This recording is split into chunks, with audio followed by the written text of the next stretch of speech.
presentation, I said to him, if he comes to Israel, we would very, very much like to have him here. The issue of the American Jews, how many there are, has been an argument, I think, for a long time. It is an evergreen, and we still don't know how many there are after all the research. It sometimes thinks that the more research there is, the more the fringes widen. But 5.2 to 6.4 million are now the estimates, which for about 20% insecurity is quite a lot in my view. Professor Ira Sheskin is the director of the Jewish Demography Project of the Sue and Leonard Miller Center for Contemporary Jewish Studies at the University of Miami. He is a professor of geography, the same institution. Professor Sheskin has done, those of us who are not from America do not realize that the Jewish federations locally do all kinds of studies on how many Jews there are in their area, what they think, where they're going, and so on. He has done, I think, is that a record that the 40 you have done? That's a record, yeah. Yeah, I've seen quite a few of them. He was a member of the National Technical Advisory Committee of United Jewish Communities, which was the principal architect of the 1990 and the 2000 National Jewish Population Surveys. These are these once every 10-year surveys or huge surveys on American Jewry, which then take at least 10 years to analyze about. His publications include a book entitled Survey Research for Geographers.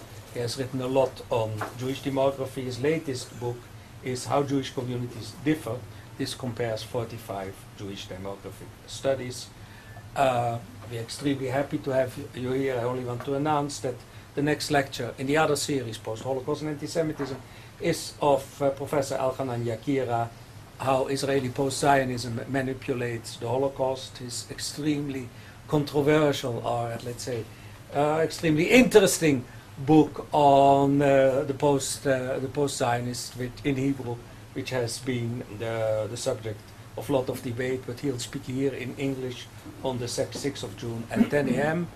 And then we have Alan Glucksmann on the 27th on Holocaust survivors, and then we have on the 9th of July we have Stephen Bain on the attacks on American Jewry and how American Jewry fights against them.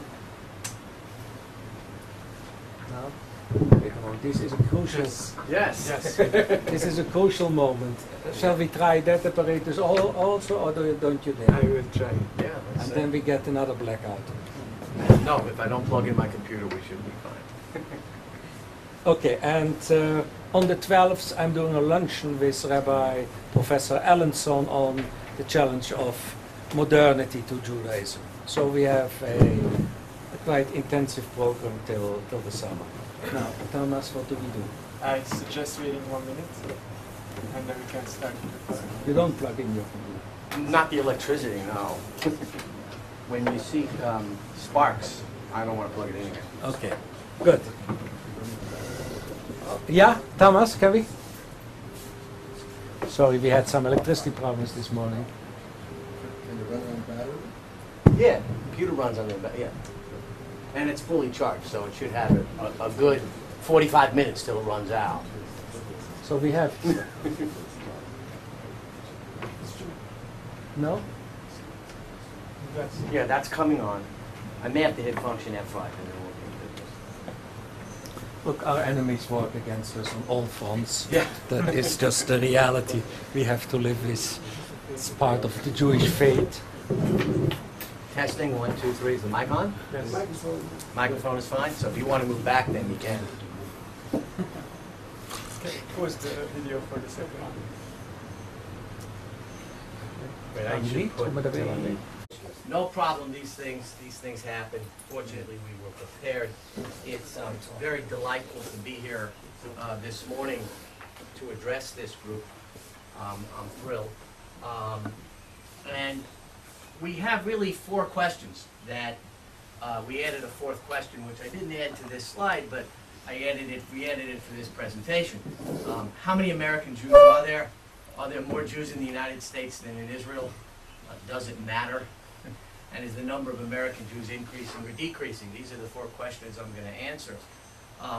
The Haggadah that we use at our Passover Seder answers the 4 questions immediately now, so I'll do that as well. How many American Jews are there? We don't know. Are there more Jews in the United States than in Israel? Almost certainly, but we're not sure. I know you like these answers. Does it matter? Depends on your point of view. Is the number of American Jews increasing or decreasing? Probably neither. Sure, you're not real satisfied with any of those answers. Some of the things on the slide, by the way, I know are going to be, I put this together originally for audiences that were both Jewish and not Jewish. So the biggest problem that we have really in estimating how many American Jews there are is the difficulty in defining being Jewish. And of course, being Jewish can be defined both as an ethnic group and as a religious group. Do we want to count those people who are ethnically Jewish who converted out? The answer, by the way, to that is a resounding no for all people doing these types of studies. If they're formally converted out, they don't get interviewed and they don't get counted. But Jews are both an ethnic group and a religious group. And then, of course, in the United States, we have Orthodox and most of conservative that buys only into matrilineal descent. So they only want to count as Jewish, obviously, those with a Jewish mother. Reform and Reconstructionist Jews are going to count both patrilineal as well as matrilineal descent. And look, the Israeli law of return defines a Jew as someone with one Jewish grandparent. So to some extent, it's a little bit more lax even than the definitions that we use in the United States.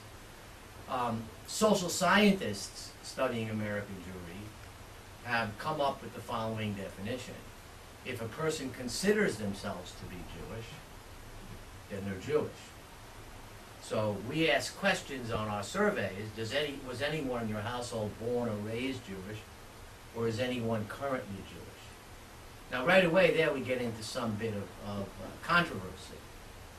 To me, if a person was born or raised Jewish, and they say, well, I'm not really Jewish now, well, what are you? I'm an atheist. We interview them regardless. Okay? We even interview the 1 or 2 Jubus that we run into, Jewish Buddhists, as a Jubu. I guess you haven't heard that term. There are other people who say, look, if the respondent says they're not Jewish now, don't interview them, because for the purpose of the survey, which is to help Jewish federations plan, their chances of them coming to the Jewish community are not too great. And that's a reasonable argument. Here's what I subscribe to. Most of the people who say, well, I was born Jewish, I was raised Jewish, but I'm not Jewish now, are 23-year-old law students who 10 years from now will be president of their shul. Okay? And so, to me, if a person's converted out, or if they're regularly attending church services, I don't interview them when they say they're not Jewish. On the other hand, if they say they were born or raised Jewish, in my survey, in the National Jewish Population Survey, these folks were, in fact, interviewed. Okay? The only people who consider themselves Jewish who we will not interview are those who also identify themselves as being Messianic. And one way or another, they either tell us that at the beginning of our surveys, or they, when we ask them if they consider themselves to be Orthodox, conservative, etc., they say, I'm Messianic. We politely end the interview about 3 or 4 questions later. That doesn't include the Chabad Messianists, does it? No, it does not. No. Good point. They don't have telephones. Yeah, and by the way, I figured this presentation for somewhere between 35 and 40 minutes, so if we do want to interrupt with questions and comments, we can certainly do that. don't do that. You don't? Okay, fine. Only hilarious. Manfred, I couldn't resist. Now, the reason that we'll probably never know how many Jews there are in the United States is because the Jews are not counted in the United States Census. Due to the separation of church and state, the Jews haven't been counted in a census since sometime in about 1956. Now, that doesn't mean that there aren't government-sponsored surveys that ask a question on religion. There are. Okay, there are lots of them. If, for example, the Centers for Disease Control were doing a survey on cancer rates, and they can make the case that perhaps religion is an important variable in understanding cancer, they can in fact ask that question. So the folks at Brandeis, just about within the past 6 months, came out with yet another study of how many American Jews there are, and to come up with the results, they actually used 35 national studies that have been done that asked a question about religion. The problem, of course, with many of those surveys is that about 20% of American Jews will say they're Jewish, but when asked, what is your religion, will say none. And so they would miss picking some of the people up. Nevertheless, what's interesting about the Brandeis study is it came to the exact same conclusion that I came to in this study. Now, for many years, we were able to use certain census variables that the U.S. Census does ask to estimate the number of American Jews. The Census Bureau used to ask, what is your mother tongue?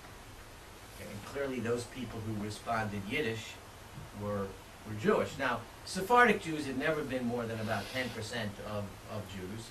Of course, many of the German or Sephardic Jews who've been there forever they would answer English as their mother tongue anyway.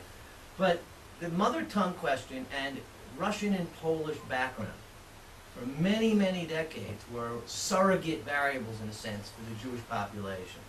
So if you took those two variables and you mapped them, for example, it would clearly show, right, the Jewish neighborhoods. We could also, for many, many years, look at absences from school on Yom Kippur in a school district. So in a school district, if on average 10% of children are out on any given day, well, if you come to a particular day and there's 30% out, you can guess that 20% of the kids in the schools are Jewish.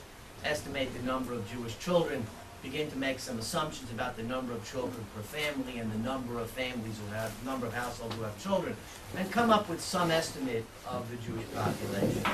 That hasn't been done in a long time. For one thing, in all the major cities now that have significant Jewish populations, Yom Kippur is a day they usually figure out one way or another to give the students off. So, and lots of students who are Jewish go to school on Yom Kippur. Death records used to be used as well. It's not a method that's been used for decades now, but one of the places where the government does record religion is on death certificates. And so if you're willing to assume a given death rate among the Jewish population, you can come up with some methods. The current methods of estimating Jewish population are the following. The most expensive and the most common is known as random digit dialing, telephone interviews. And let me go to the next slide, and here's the way that works. American phone numbers, as many of you I'm sure are aware, are really now 10-digit numbers in almost everywhere. The first 3 digits are an area code, so when you call New York, for example, it's 212. The next 3 digits are an exchange code. Okay? And then you have 4 numbers after that exchange code. So every area code, exchange code combination in the country has 10,000 possible phone numbers. So at home, my area code is 954. My exchange code is 435. So there's 954-435-0000 through 954-435-9999. 10,000 possible numbers. So what we do, if we're doing the national study, we took every area code, exchange code combination in the 50 states. And we generated at random 4-digit numbers to go at the end of each area code, exchange code combination. Like if you were going to buy a lottery ticket, you needed to pick out a 4-digit number. That's the way they're picked out. Okay. Now, in a local area, for example, when I did this study in Miami, we simply picked out all the 305 area codes, numbers, and called Miami that way. If a household is reached, we inquire if anyone in the household is Jewish. Hello, I'm calling on behalf of a population study for the Jewish community sponsored by the Greater Miami Jewish Federation. We are not asking for contributions or selling anything. We are interviewing households with 1 or more Jewish persons. Was anyone in your household born or raised Jewish, or is anyone currently Jewish? Now, by the way, for all the talk about assimilation in the United States, which is significant, it's interesting that I would say maybe 2 to 3% of people give us a well but answer. The vast, vast majority of people answer this question either yes or no. Now, when we get done, we know, for example, in Miami, we did 1,800 interviews of Jews in Miami. We called over 70,000 different phone numbers. Those numbers were dialed, I think it was about 150,000 times. Because obviously, if you don't find the person at home the first time, you dial them back until hopefully you get them in order to get 1,800 interviews. It took 6 weeks. We worked on average 4 days a week, on average 11 hours a day, with about anywhere from 15 to 20 interviews on the phone.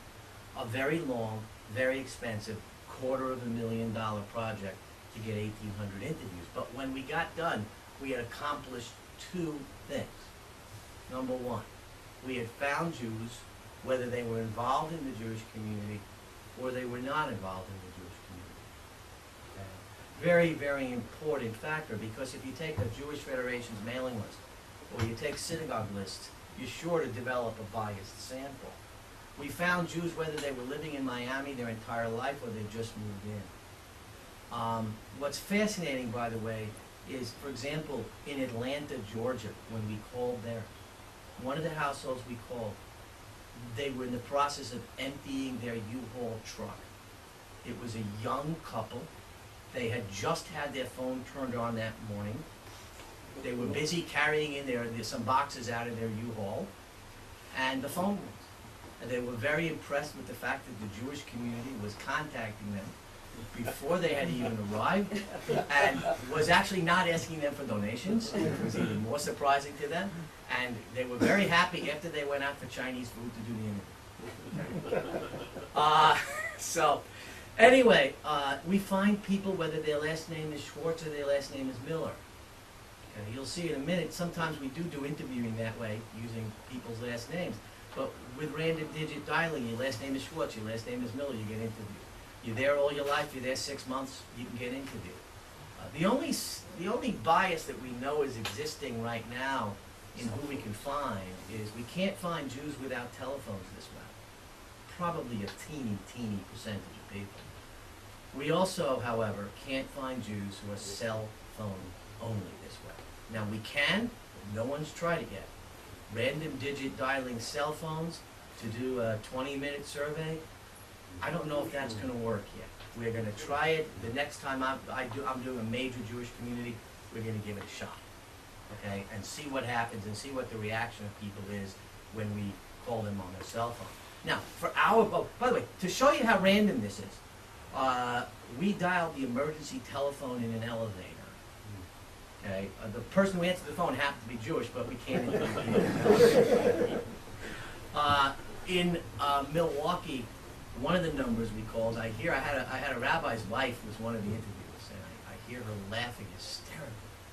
And I look over at her, because they're supposed to be professional on the phone. She gets off, she says, Ira, I know, I shouldn't have let you, but I gotta tell you what happened. You know, sometimes you dial the phone and someone answers the phone on the other end, and you can't really make out what they said.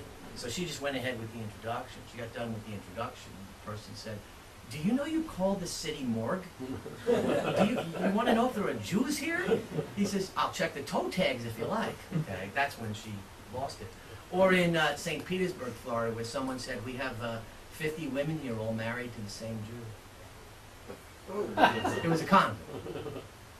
Okay. So, anyway, the most important thing that we get out of this, though, in addition to finding a random sample of Jews so we can ask them questions about demographics and needs, is when we get done, we know that for every 100 households we reached, for example, in Miami, 5 out of 100 were Jewish. But now I know that 5% of households contain a Jew. The U.S. Census tells me how many households there are in Miami. I take 5%, I have the total number of Jewish households. One of the questions in the survey, if you're looking at number 5 now up there, is how many people live in your household, and then how many are Jewish. So if we estimate there are 50,000 households, there are 2 people per household, 100,000 people. 90% of the people in Jewish households identify as Jewish, so we have 90,000 Jews. Okay. And that's the way we made estimates nationally, and that's the way we make estimates locally using random digit dialing. Now, that's a very expensive procedure. Another way of doing it, which is clearly not nearly as accurate, is using distinctive Jewish names. And we have a list that we use of about 31 distinctive Jewish names. They're exactly what you would think: Schwartz and Goldberg and Cohen and Levy and Levine. Count those names in the phone book, and just about any list you look at of Jews, about 8 to 12% of Jews have one of those names, one of those 31 names. So if you use 10%, if you counted 1,000 households in the phone book with one of those names, there's probably somewhere around 10,000 Jewish households in the area. Much rougher than the random digit dialing, but still, if it's 10,000, it's not 5,000, and it's probably not 20,000. 10,000 is probably reasonable. Now, for even smaller Jewish communities, what are you going to do, for example, in a place like Ames, Iowa? Well, they've got one synagogue in the entire place. You call a rabbi. You say, okay, how many households do you have who are members? How many people are in the households? You know, how many do you suspect are not members that you know of, that you don't know of? And you come up with a number. Okay. Now, in terms of looking at a national estimate, whether Ames, Iowa ends up telling us they have 250 Jews, or tells us they have 350 Jews, or 500 Jews, doesn't make much difference.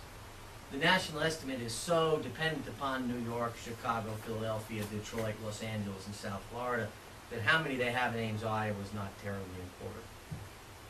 Here's the distinctive Jewish names that we use, okay? And you can see what they are. In some cities, we end up leaving out Schwartz. Okay? I think it was in Minneapolis, St. Paul. There were, you know, in one of the counties, there was something like 25 Cohens and 100 Schwartzes. That's clearly not the ratio in the Jewish community. A very German area. So we left Schwartz out in terms of our calculations. But these are historically the distinctive Jewish names that get used. Jewish Federation, the United Jewish Appeal actually in New York came up with this list sometime back in the 50s. Yes, it is biased against people who come from Israel. It is biased against Russians. It is biased against Sephardic Jews. They're clearly, for the most part, German and Eastern European names. Then that's why this is a rough estimation procedure. But for a lot of local areas, you ask them, do you have any significant numbers of Israelis, Russians, Sephardic Jews, Hispanic Jews? The answer is no. You're probably on pretty good, stead using these names. Now, this work that we're looking at today comes from an article that Arnie Sheskin from the University of Connecticut and I did for the American Jewish Yearbook. The American Jewish Yearbook obviously is an annual publication done by the American Jewish Committee. Must be 70, 80 years old, maybe older than that. And every year for probably 60, 70 years, as far back as I've been able to look, they've published estimates of over 500 American Jewish communities. Okay. And here's what they did. When the results of an RDD survey or a DJN procedure are available for a particular community, that is the number that's used. So we now have surveys, scientific surveys, done using random digit dialing that account for more than 80% of the 6.4 million Jews that we estimated in the American Jewish Yearbook are supported by some scientific research. Well, 80% of 6.4 million gives us more than the 5.2 million that the National Jewish Population Survey estimated. That's a problem, and it is a problem that the two numbers are 6.4 million from our study, and I'll explain in a minute why we believe our study is too high, and the number from the 5.2 million from the National Jewish Population Survey is too low, and they're certainly too far apart. In 1990, the American Jewish Yearbook said there were 5.5 million Jews in the country, and the American Jewish Yearbook said there were 5.9 million Jews in the country, and the National Jewish Population Survey said 5.5 million. So everyone shrugged their shoulders and said, you know what, not so bad. But when we came out with 6.4 million and the American Jewish Yearbook and the national study says 5.2 million, this is clearly a problem. Now, here are the number of Jews according to the American Jewish Yearbook going back to 1990. And you can see in 1990 it said there were about 5.9 million Jews. a methodological change was made between 91 and 92 that led to it showing a little bit of a decline. Okay? But in any case, you can see that every year since 1992 through 2001, we were showing an increased number of Jews. Now, how did the American Jewish Yearbook, how do we do it? Well, this was done by Al Chenkin for many, many years. Okay? Then it was done by a guy by the name of Barry Cosman, and then Jim Schwartz for many years, and now Arnie Sheskin and I have taken it over. As you can see, from 2002 to 2005, the American Jewish Yearbook did not carry an estimate of the number of Jews in the United States. And sometime in 2005, Arnie and I looked at one another and said, you know, it would really be a shame to see this thing die. Arnie is in charge of the North American Jewish Data Bank, which I'll come back to in a little bit. But the two of us decided to redo the estimate and to do the annual article again. Okay? And we estimated now 6.4 million. How did we do that? Well, historically, there were about, as it says on this slide, about 500 American Jewish communities, over 500. I think we now have a little over 600. Not that we found more Jewish communities. We just took places like Palm Beach County with its 250,000 Jews and gave estimates for sub-areas. So we increased the number significantly. So if you look at the American Jewish Yearbook, certainly it looks like between 1990 and 2006, there are more Jews in the United States. But the two national Jewish population surveys, the 1990 study, said that there were 5.5 million, which was 7% less than the American Jewish Yearbook. And we have an explanation for that. I'm going to give you that explanation. The estimate, however, in 2000 is 1.2 million, or almost 20% less than the American Jewish Yearbook estimate. Clearly, the two are now quite far apart, and we can't explain this in a good way. Also, of course, the American Jewish Yearbook implies an increase in population, and the National Jewish Population Survey implies a decrease in population. So, the American Jewish Yearbook estimate of 6.4 million is well above the National Jewish Population Survey estimate of 5.2 million. Why? Well, the National Jewish Population estimate is too low. And by the way, on that, I think we probably have 3/4 of the people who were involved now agree that it was too low. The American Jewish Yearbook estimate that Arnie and I made is too high, and we know it, and we'll explain why. Now, in 2000, 175,000 American households were screened for Jews using random digit dialing. Page 31 of that report admits to a probable undercount. And that's because when I saw it, I said, you know what? There's a test that we need to do. And here's what we did. Third bullet. Among households who answered NJPS 2000 as I'm either Jewish or not Jewish, 0.16% had one of those 36 distinctive Jewish names that we looked at. Remember, the vast majority of people who said they were Jewish or not Jewish said they were not Jewish. So among all those people who said, yes, I'm Jewish, or no, I'm not Jewish, 0.16% were Schwartzes and Combs and Goldbergs and Levies. Now, we had a lot of people who refused to answer the Jewish, not Jewish question nationally. Now, when I do my local studies that I've been describing, probably 90% of our interviewers are Jewish. They know how to say to the woman who says, I can't do a survey now, I got to put my kugel in the oven. Say, well, go put your kugel in the oven and come back. I'll call you back in 10 minutes when your kugel's in the oven. Nationally, if they had a Jewish interviewer, it was by accident. Okay? So we get a lot better cooperation on these local studies because we have Jews who know how to talk to other Jews and cajole them into answering whether they're Jewish or not, and know how to talk to people and by the end tell whether they're Jewish or not. Okay? Among households who refused to respond, 0.37% had one of 36 distinctive Jewish names. Now that's an enormous difference between 0.16% and 0.37%.